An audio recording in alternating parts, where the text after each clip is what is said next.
नमस्कार, मैं अश्विनी कुमार। प्रदेश कांग्रेस के अध्यक्ष सचिन पायलट अपनी नई पलटन के साथ 3 दिसंबर को पहली मीटिंग करेंगे।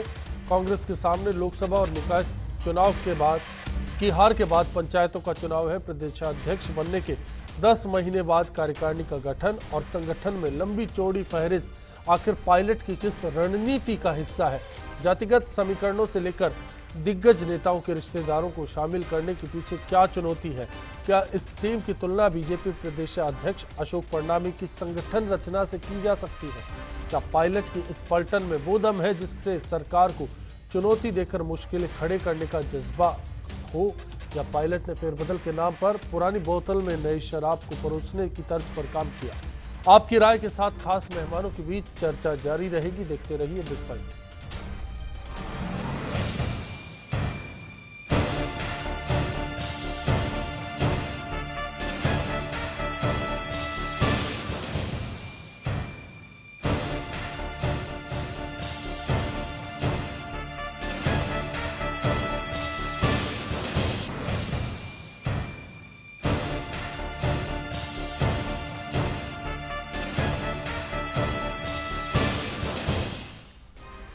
बिग फाइट में आज के इश्यू पर चर्चा के लिए स्टूडियो में खास मेहमान हमारे साथ हैं। बीजेपी नेता पंकज जोशी जी हमारे साथ हैं, कांग्रेस नेता गिरिराज गर्ग जी हमारे साथ हैं, विश्लेषक मानचंद जी खंडेला इस बातचीत में हमारे साथ बने रहेंगे।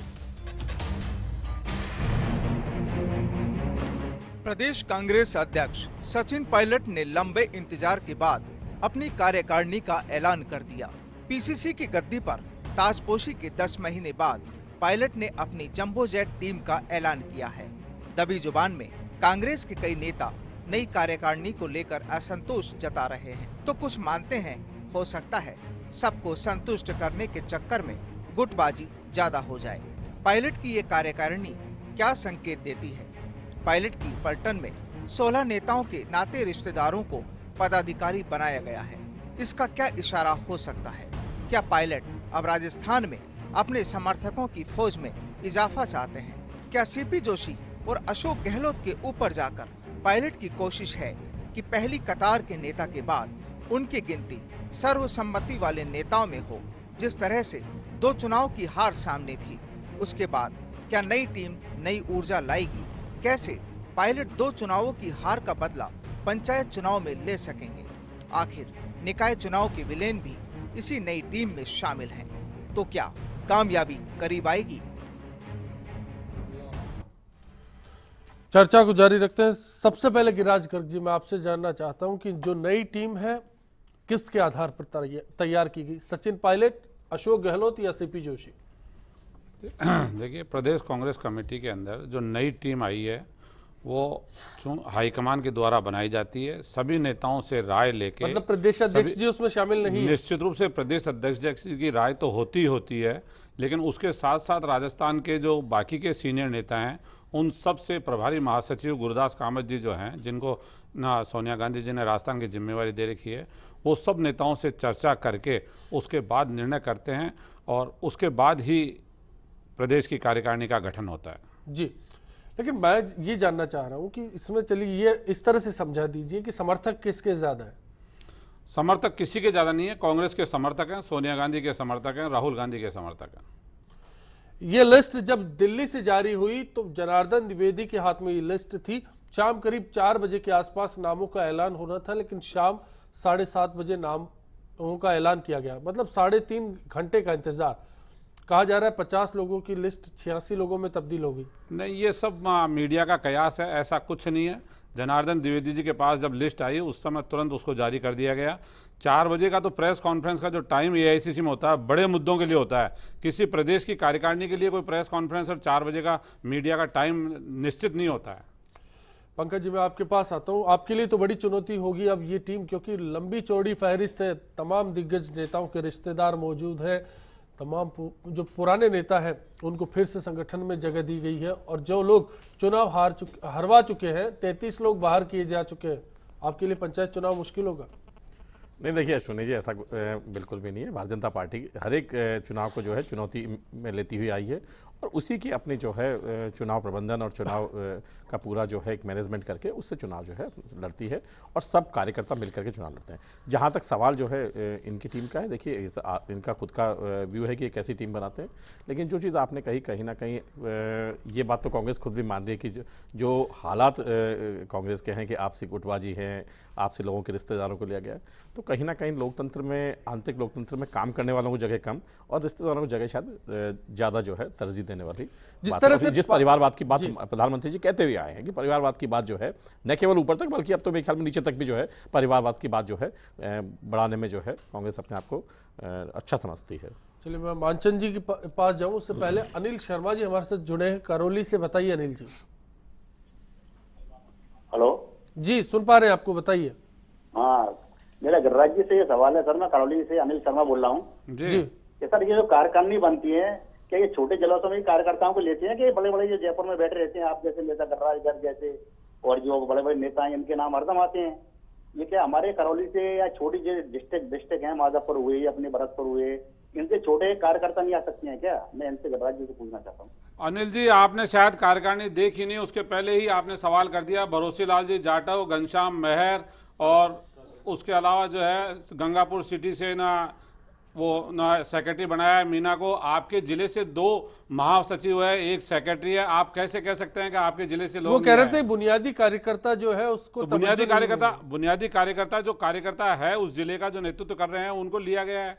बुनियादी कार्यकर्ता को ब्लॉक में, जिले में, उसमें ना वार्ड में लिया जाता है। जी चलिए अनिल जी, इस जवाब से आपको संतुष्ट होना पड़ेगा।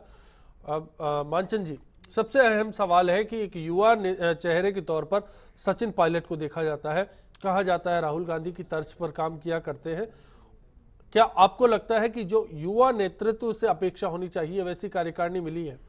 देखिए, मैं एक बात कहना चाह रहा हूं कि युवा की परिभाषा आखिर क्या है। युवा यानी स्वाभिमानी होता है, तर्कपूर्ण होता है, सूचनापूर्ण होता है, प्रतिद्वंद्विता करने वाली बात होती है, प्रत्युत्तर करने वाली बात होती है, आगे बढ़कर काम करने की उसकी जो अलग होती है, उसको युवा कहते हैं।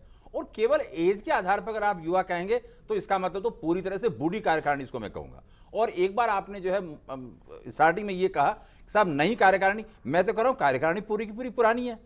गिरिराज जी यहाँ पर हैं, अर्चना जी हैं, खाचराबाज जी हैं, और लेने देने के लिए जो है जो अरोड़ा जी फरोड़ा जी उनको वहां पे सेट कर दिया।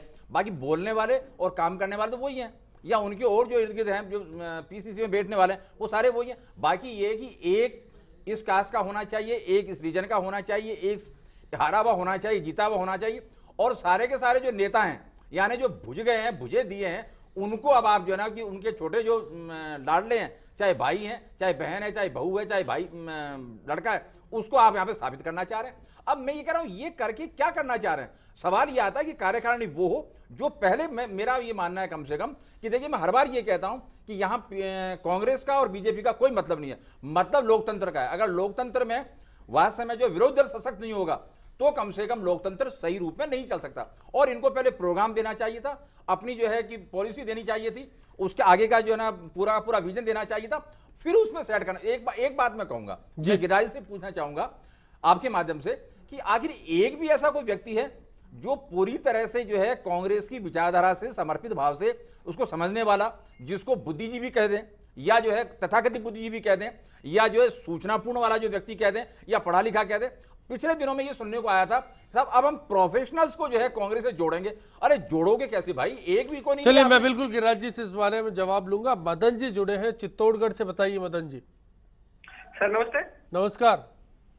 हाँ सर, मेरा सवाल आपके स्टूडियो में जो बीजेपी के जो नेता बैठे हैं उनसे है। हालांकि ये सवाल थोड़ा आज के विषय से हट के है, लेकिन मेरे को बहुत इंपॉर्टेंट लगा, इसलिए मैं माफी चाहूंगा, पूछ रहा हूँ। जी बताइए पंकज जी। है हमारे सर, मैं ये पूछना चाहता हूँ कि अपन आपके चैनल पे भी आ रहा है, ईटीवी राजस्थान पे आ रहा है, पूरे राजस्थान में खाद की किल्लत हो रही है और किसानों को अभी जरूरी खाद चाहिए। क्या इन बीजेपी के नेताओं को शर्म नहीं आ रही कि खाद उपलब्ध करा दी है? कि ये बस केवल सरकार बना के बैठे हुए हैं और बाद में खाद उपलब्ध कराए तो इसका क्या मतलब रहेगा? जरूरी संसाधनों का सवाल है। जिस तरह से सवाल खड़े होते हैं सरकार की प्रक्रियाओं में, एक दर्शक की जिज्ञासा थी आपसे जानने की। पंकज जी नहीं अश्विनी जी, देखिए खाद की जहाँ तक सवाल है, खाद की सप्लाई पूरी की जा रही है और जिस तरह किसान हित पर काम करेगी सरकार, बिल्कुल पूरा किसान इसमें काम कर रही है। और कल सुबह आप देखिएगा कि कल सुबह पूरा इसका जो चीज़ें होंगी, सारे कलेक्टर्स को जो है कहा गया है कि उनकी जो वो है, लेकिन कहीं ना कहीं केंद्र सरकार से जो खाद आ रही है, आने में कहाँ दिक्कत हो रही है, क्या प्रॉब्लम है, वो सब चीज़ पूरी दूर करने में जो है सरकार जो है सक्षम है। चलिए एलसी जैन साहब भी जुड़ गए हैं जयपुर से, बताइए जैन साहब। पारिक साहब नमस्कार। और पहले तो बधाई दूंगा फर्स्ट इंडिया को, जो है साल भर पूरा हुआ, बहुत जो है सफलता के साथ पूरा किया, इसके लिए बधाई। और दूसरा जो है, मैं एक कहावत याद आ रही है मुझे कि जो है ओल्ड इज गोल्ड, लेकिन अफसोस इस चीज का है कि दोनों पार्टियां जो है बुजुर्गों को जो है उनका कोई भी उपयोग नहीं करना चाह रही। बुजुर्गों को तो जैसे जो है साइड में मक्खी, दूध में से मक्खी निकाल के दी, तो जो परिस्थितियां पैदा हो रही है आज जो है अहितकारी, वो इसी के कारण जो एक्सपीरियंस हैंड को है इन्होंने कर दिया। अब पेंशनर्स को जो है, पेंशनर्स की सेवाएं जो है अब ये संगठन में बहुत अच्छी की जा सकती थी। जो भी पेंशनर किसी भी संगठन से जुड़ा हो उसको लिया जा सकता था, लेकिन इन्होंने पेंशनर्स को तो बिल्कुल जो है इस तरह से कर दिया जैसे उन्होंने जिंदगी भर जो सेवाएं की है उसको खत्म कर दिया इन्होंने जो है। जैन साहब समझ सकते हैं बिल्कुल आपकी भावना को, तजुर्बे का इस्तेमाल किया जाना चाहिए, ये अहम होता है। लेकिन जो सवाल मानचंद जी ने हमारे सामने लाकर खड़ा किया कि आपने दरअसल जो गठन किया है उसकी बुनियाद क्या है, ये जानना जरूरी है।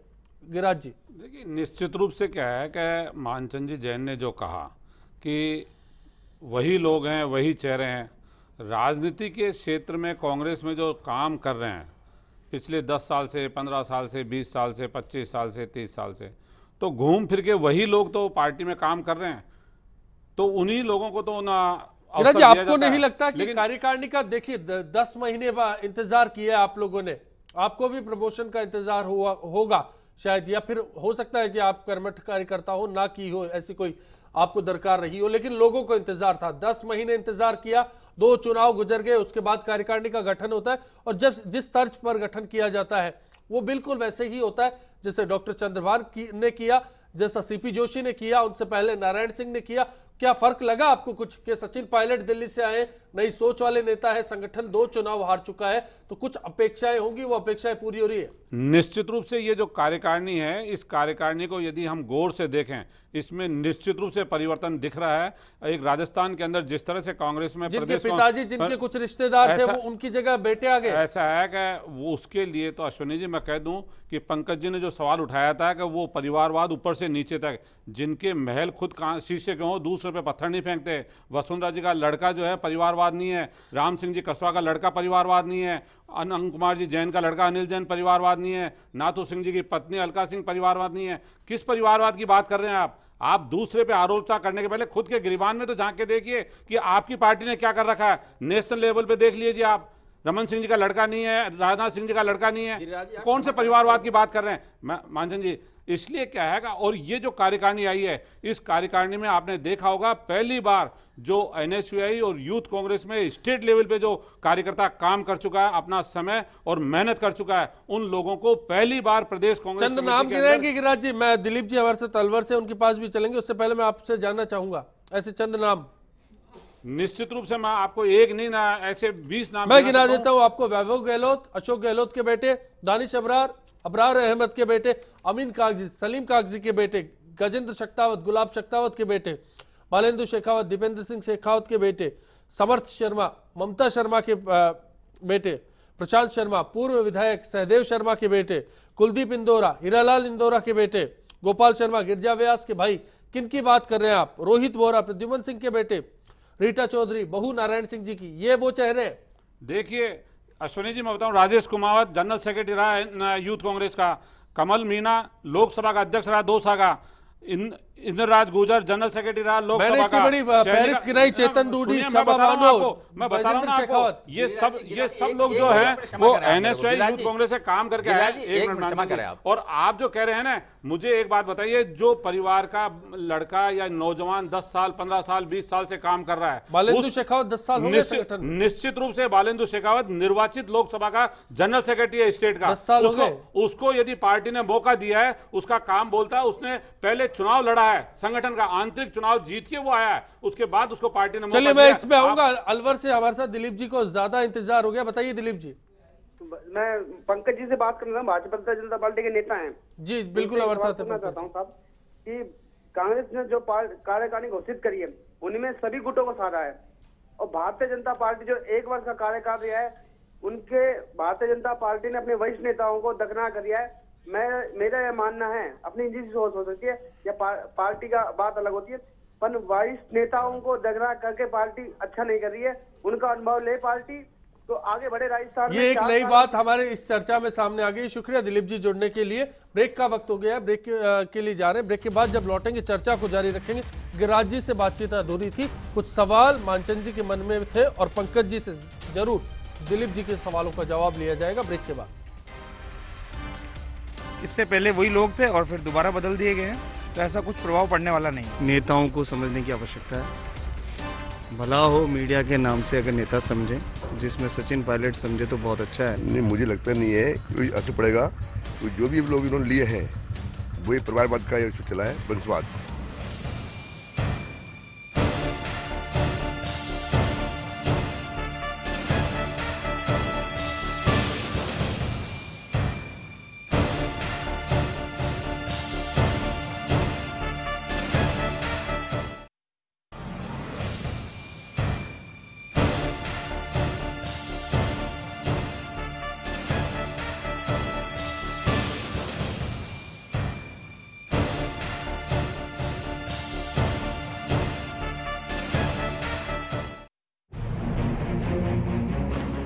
सचिन पायलट ने अपनी कार्यकारिणी में 15 उपाध्यक्ष, 26 महासचिव, 43 सचिव और 2 प्रवक्ताओं समेत 86 चेहरों को संगठन को मजबूत बनाने की जिम्मेदारी सौंपी है।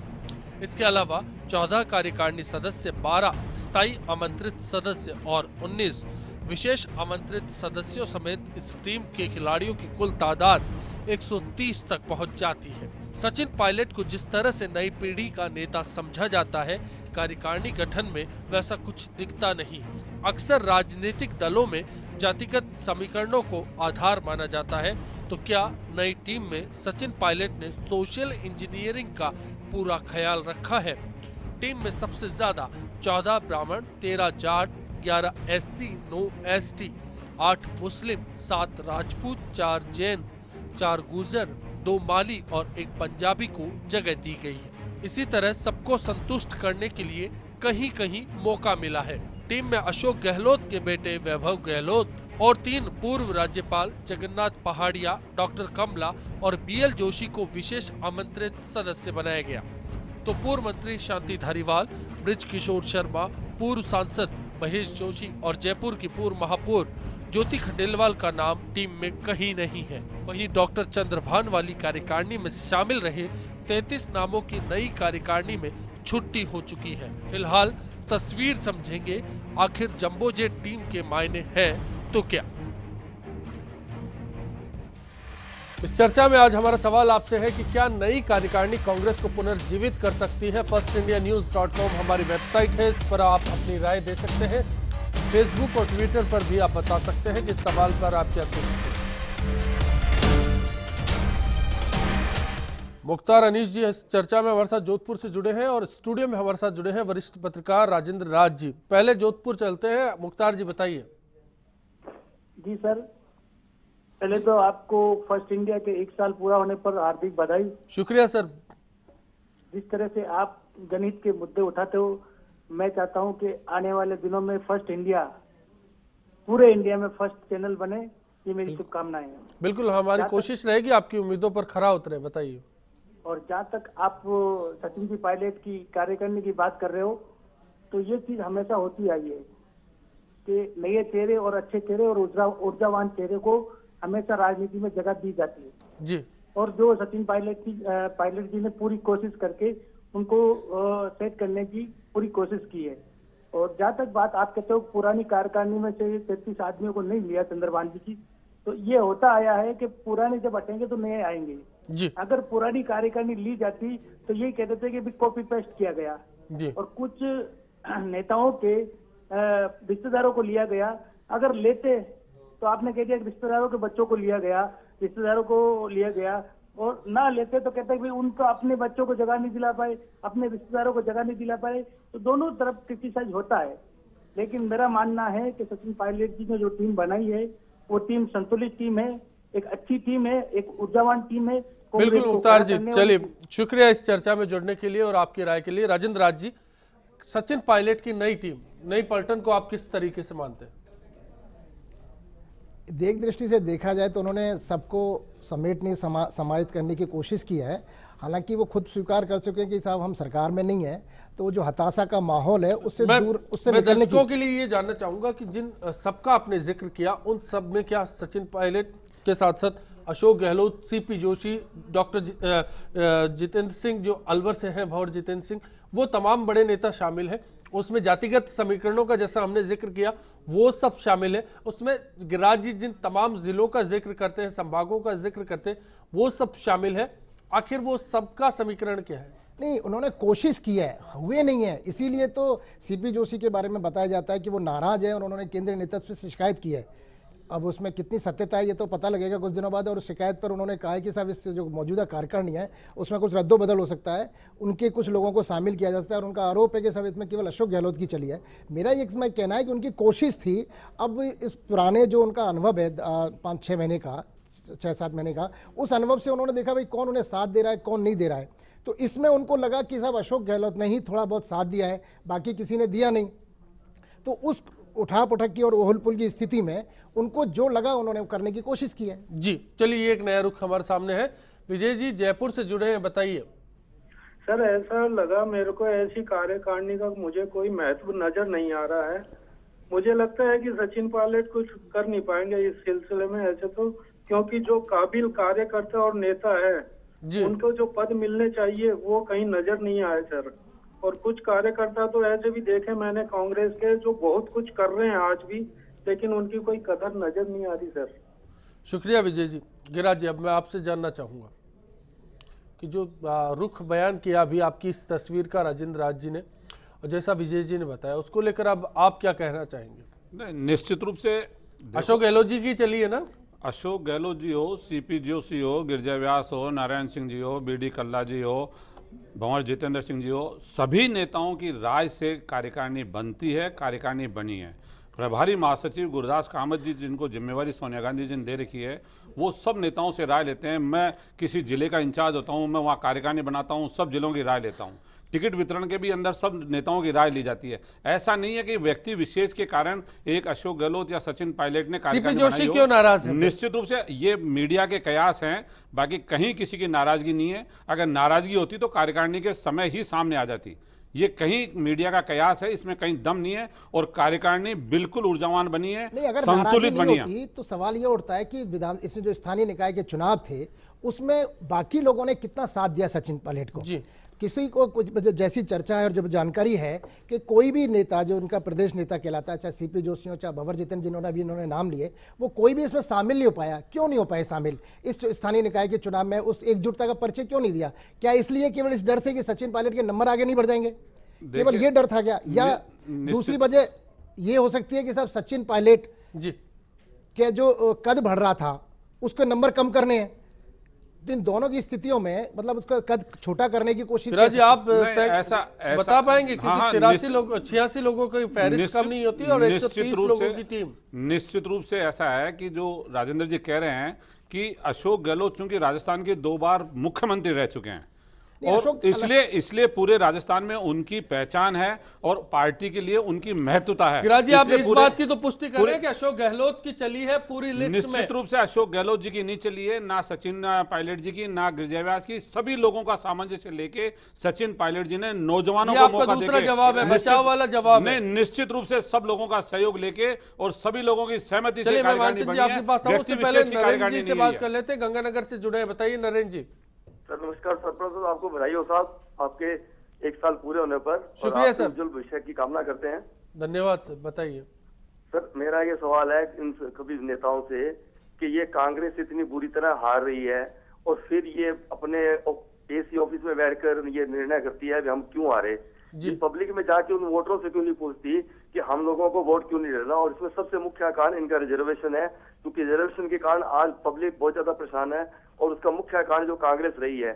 मैं ये सबको राय देना चाहता हूँ कि आप अपनी कैसी वेबसाइट बनाएं जिसमें पब्लिक की ओपिनियन लें कि हमारे को ये बताया जाए कि हमें वोट क्यों नहीं मिला, उसमें पब्लिक अपने राय देगी आपको क्या करना चाहिए। शुक्रिया नरेंद्र जी। और गिरिराज जी जिस तरह से बोल रहे हैं सबकी राय वाली बात है, तो वो बंद कमरे में बनी है, जैसा कि नरेंद्र जी बोलते हैं। मानचंद जी क्या कहना चाह रहे हैं? काफी देर से इंतजार मैं ये कह रहा हूं कि सबकी राय के बावजूद ऐसी क्या राय आई कि कहीं कोई परिवर्तन नजर नहीं आ रहा है, तो ऐसी राय ले ही क्यों रहे हैं? दूसरी बात जो ये कहा गया कि साहब सारे नेताओं को जो है अगर आते तो परिणाम दूसरे, तो मैं कह रहा हूं परिणाम और भी खराब होते, क्योंकि वास्तव में जिस तरह से उन नेताओं को नकारा गया है, सूता गया है जनता के द्वारा, जनता उनको नहीं देखना चाहती अब। और अब सवाल ये आता है कि और उन्हीं कंधों पर सवार होकर कांग्रेस आना चाह रही है। देखिए कांग्रेस तमाम हारे हुए नेताओं को लाकर बिठा दिए गए हैं। देखिए मैं ये कह रहा हूं कांग्रेस की सबसे बड़ी त्रासदी है कि कांग्रेस है ही नहीं, कांग्रेस ही है, यानी कांग्रेस का वो नेता, कांग्रेस का ये नेता, उसका फॉलोअर, उसका फॉलोअर। ये बात जब तक चलेगी ना, जब तक विपक्ष मजबूत नहीं होगा, मैं बार बार कह रहा हूं, मैं कांग्रेस से कोई मतलब नहीं है, विपक्ष मजबूत नहीं होगा, यहाँ लोकतंत्र कमजोर होगा। और एक दो बातें मैं आपसे और कहना चाह रहा हूं कि आप ये कह रहे हैं साहब नई कार्यकारिणी, तो नई कार्यकारिणी में कौन सा ऊर्जावान व्यक्ति है जो पूरी तरह से आपके लिए लेखन का काम कर सकता है, आपके लिए वाचन का काम कर सकता है, आपके लिए सलाह देने का काम कर सकता है, आपके लिए अर्थशास्त्र की बात बता सकता है या राजनीति शास्त्र की बात बता सकता है, बजट के समय कुछ सहायता करता, ऐसा तो कोई भी नहीं है। एक आदमी उस कास्ट का, एक आदमी उस क्षेत्र का। अब इससे काम नहीं होता। और मैं अंतिम बात जो है ये कहना चाह रहा हूं इस संदर्भ में कि जब तक नेतृत्व जो है वो सामने वाले की मजबूत देकर और उतना मजबूत नहीं होगा, जब तक कांग्रेस कुछ भी कर ले, कोई परिवर्तन कर ले, वो कुछ नहीं कर सकते। जिस तरह की जो है तकनीक का उपयोग किया जा रहा है, जिस तरह से जो मीडिया का उपयोग किया जा रहा है, जिस तरह से वाचन कला का और जो है भाषण कला का उपयोग किया जा रहा है, जिस तरह से झूठ को सत्य बताया जा रहा है, ऐसा कुछ भी कांग्रेस में नहीं है। और मैं फिर यहां कहना चाह रहा हूं, जब तक राष्ट्रीय नेतृत्व उतना दबंग, उतना निर्भीक, उतना सूचनापूर्ण, उतना बेबाक और उतना स्वीकार्य नहीं होगा, जब तक तो कांग्रेस कुछ भी कर ले लोकतंत्र का भला नहीं कर सकती। जी प्रकाश, चलिए मैं एक और सवाल लेके जुड़ूंगा। प्रकाश जी हमारे साथ गंगानगर से जुड़े हैं, बताइए प्रकाश जी। हाँ सर नमस्कार। नमस्कार सर, पहले तो मेरी तरफ से आपके चैनल को एक बार फोन करने पर हार्दिक बधाई हो। धन्यवाद जी। और आप गरीबों के लिए, मजदूर किसान वर्ग के लिए आवाज उठाते हो, हम ये चाहते हैं कि आप भविष्य में उठाते रहें। बिल्कुल कोशिश रहेगी सर। बताइए आज से सवाल क्या आप? ऐसा है सर, कार्यकारिणी चाहे नई किसी की हो, चाहे बीजेपी की हो, चाहे कांग्रेस की हो, लेकिन इस देश का जो किसान है, मजदूर है, जो पीड़ित वर्ग है, वो यही चाहता है, चाहे कार्यकारिणी किसी की हो, गवर्नमेंट चाहे किसी की आए, लेकिन जब आप जनता के बीच में जाएंगे, उनके दुख दर्द सुनेंगे, उनका जब भला करोगे, तो हर पार्टी को सहयोग मिलेगा। जनता उनकी खुद ये चाहती है कि यदि हमारे आप दुख दूर करोगे, कम से कम आम जनता से जुड़ाव वाले जमीनी नेता होने चाहिए। जी प्रकाश जी, बिल्कुल मैं समझ गया कि आम जनता से जुड़ाव वाले नेता होने चाहिए, क्योंकि जो बीजेपी ने किया, लगातार सवाल उठे हैं आप पर। पंकज जी, पहले भी एक कॉलर सवाल उठाकर गए कि चाहे अशोक परनामी ने जब कार्यकारिणी का गठन किया तो भी नेताओं को छोड़ दिया, खासतौर पर ऐसे नेताओं को जो पार्टी के लिए मजबूती का काम कर सकते थे। और अब जैसा दूसरा सवाल आया, तो पहले उस पर जवाब चाहूंगा। देखिए सुनिए जी, भारतीय जनता पार्टी अभी जब क्योंकि मैं परनामी और पायलट दोनों की पलटन का आज तुलना भी हम लोग करने बैठे हैं। बिल्कुल देखिए, भारतीय जनता पार्टी के जितने भी कार्यकर्ता हैं, सबको जो है जिन जिन को जो दायित्व दिया गया वो अपने दायित्वों पर खरे उतरे। और ऐसा कोई कार्यकर्ता नहीं जिसके पास दायित्व नहीं हो। उसके पास यदि आज भारतीय जनता पार्टी के कार्यकर्ता के पास यदि कार्यकारिणी में नहीं भी है, तो भी उसकी जो वर्किंग है वो आप पूरी देख रहे हैं कि उसका जो मैनेजमेंट है कहीं ना कहीं उसको चुनाव के कार्य में है, कहीं ना कहीं है। आपको ये बात कहने को नहीं मिलेगी कि साहब ये चीज़ लोग तैयार नहीं हुए, इन लोगों का सहयोग नहीं हुआ या इनका। भारतीय जनता पार्टी के माननीय मुख्यमंत्री महोदय ने बार बार कहा कि हम सब लोग मिलकर के आपके बिना हम ये जो है जीत जो है ये नहीं आ पाती, ये सब लोग आप लोगों के साथ में है, जनता के साथ वही कह रहा हूं, हम सहमति नहीं है। मुख्यमंत्री वसुंधरा राजे उन्होंने कहा नजर आती है। नहीं, मुख्यमंत्री ने कहा कि आपके सहयोग के साथ में, और सब लोगों ने सहयोग किया। मुख्यमंत्री जी खुद कह रहे हैं। गिरिराज जी, आपको पंकज जी, आपको नहीं लगता कि आलाकमान जैसा जो एक फैक्टर है आप दोनों संगठनों के लिए, वो नासूर बन जाएगा आगे जाकर? क्योंकि जो ऊपर से तय होता है आप मान लेते हैं और कहते हैं कि सर्वसम्मति से हुआ है। नहीं देखिए अश्विनी जी, हमारे यहाँ कोई आलाकमान, हमारे यहाँ कोई दिल्ली से जाकर के नहीं आता। हमारे यहाँ खाली एक बार ये जरूर पूछा जाता है कि भाई ये लिस्ट है, इसमें यदि कोई किसी का कोई चीज़ रह गई हो या कोई चीज़ हो तो बताएं। बाकी हमारे यहाँ अध्यक्ष जो है अपने हिसाब से चर्चा करके अपने हिसाब से टीम बनाते हैं। नहीं, मैं बताता हूँ आपको। कार्यकारिणी बनाई थी? नहीं, बिल्कुल बीजेपी की कार्यकारिणी क्या अध्यक्ष की बनी हुई है? किसकी बनी है? आप देखिए, हमारे यहाँ ऐसा कोई नहीं है। नहीं, हमारे यहाँ स्वीकार करना पड़ेगा आपको कि बीजेपी की कार्यकारिणी ये कोई इनकी मौजूदा प्रदेश अध्यक्ष की नहीं है, परनामी जी की नहीं है, इसको केवल एकमात्र कहा जाए तो सीएम की है, मुख्यमंत्री वसुंधरा राजे की है। और ये कहना कि सब कुछ सबको लिया गया, यहाँ भी नहीं लिया गया। जो नरेंद्र मोदी जी कहते जरूर हैं कि सबका साथ सबका विकास, लेकिन यहाँ की जो कुछ चलिया है वो नहीं हुआ है। ना तो मंत्रिमंडल में हुआ है ऐसा, और ना हुआ ना चुनाव के अभी टिकट जो वितरण हुए स्थानीय निकायों के, ना उसमें हुआ है। अगर देखा जाए तो अभी जो महापौर जो बनाए गए, जो सभापति बनाए गए, उसमें भी सबका ध्यान नहीं रखा गया, केवल कुछ लोगों के चहेतों को ही इसमें तवज्जो दी गई, तरजीह दी गई है। नहीं राजेंद्र जी, राजेंद्र जी, मैं एक चीज पूछना चाहूंगा, है ना, कि जयपुर की जो 22 लाख वोटर थे, है ना, यदि 22 लाख वोटर ये तय नहीं करें कि निर्मल नाहटा जैसा महापौर होना चाहिए, निर्मल नाहटा होना चाहिए, आपने निर्मल नाहटा के नाम पर वोट लिया, किसकी पसंद थी और किसकी नापसंद थी? कैसे तय हुआ? कैसे तय हुआ? पार्षदों से वोटिंग करवाई थी? नहीं, आपने निचले स्तर पर, जनता ने थोड़ी तय किया, ये तो आपकी पार्टी ने तय किया, जनता ने थोड़ी तय किया। आप चुनाव के पहले कहते हैं निर्मल नाहटा महापौर होगा। जब आप किसी को दायित्व दे रहे हैं तो कुछ मेरिट्स भी आपके रहेंगे। उन्होंने कहा, देखिए नहीं, भारतीय जनता पार्टी के जो सिद्धांत हैं कि हमने कहा कि भाई हम एक स्वच्छ छवि का आदमी, ऐसा व्यक्ति चाहिए। नहीं, हमने सबने कहा ना, नहीं, 64 पार्षदों में निर्मल नाहटा के अलावा बाकी पार्षद नहीं, हमने चुनाव जब कराया तो वहां हमने राय रखी बाकायदा। आप देखिए वहां राय रखी, उस राय के बाद में और राय के आपको राय रखने वाले आप कैसी बात कर पार्षदों से वोटिंग कराई थी? नहीं, पार्षदों से वोटिंग कराई थी?